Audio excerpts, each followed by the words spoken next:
In today's video, I'm going to teach you how to print sales by product in QuickBooks. Let's get started inside QuickBooks. Make sure you're signed into the right company, then head to the main workspace. At the top menu, look for the option that takes you to Inventory. This is where QuickBooks groups tools and insights related to the products and services you sell, including a quick path to the report you need. On the Inventory page, locate the area labeled Sales by Product. This section pulls together your item level sales so you can quickly see which products are driving revenue. Click the link that says View Sales by Products Report to open it. You'll land on a detailed report page showing each product or service along with quantities, amounts, and totals. Think of this as your snapshot of item performance for a specific period. Before you print, set the date range so the report reflects the exact period you care about. Use the report period or date fields at the top of the report to choose options like this month, last month, this quarter, or custom.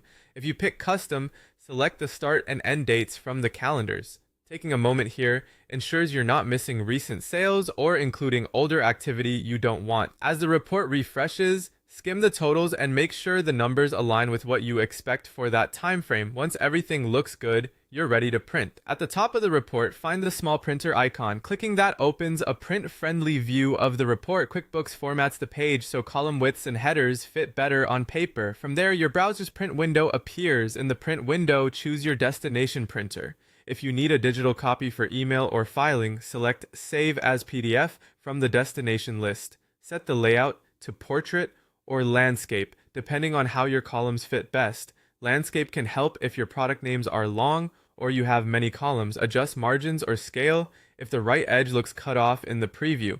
When the preview matches what you want to share or archive, click Print. That's all there is to it. Open QuickBooks, go to Inventory, view the Sales by Product report, set the correct date range, and print using the printer icon. The simple workflow gives you a clean, professional report you can hand to your team, include in a meeting packet, or keep for your records. If you run this regularly, just reuse the same steps next time and you'll have up-to-date product sales in seconds.